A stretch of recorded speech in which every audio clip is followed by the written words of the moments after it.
Творческий вечер, посвященный 85-летию поэта-прозаика, публициста и переводчика Сергея Хугаева, состоялся сегодня во Владикавказе. Гости собрались в юношеской библиотеке имени Гайто Газданова. На встречу с юбиляром пришли писатели, поэты, представители научной и творческой интеллигенции и студенты факультета остинской филологии. Начало творческого пути Сергея Хугаева относится к 50-м годам, когда появились первые его стихи. Первый сборник «Гимн соседям» вышел в 1968 году. В стихах автор создает картины жизни современного села с его радостями и невзгодами. Творчество писателя многогранно, а созданные им произведения всегда актуальны.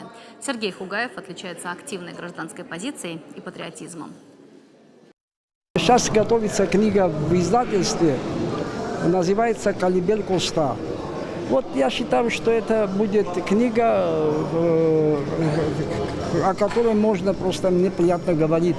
Ну, здесь столько не скажешь, но просто сказать можно то, что там я более или менее смог вложить, так сказать, вложиться или вложить свои возможности творческие.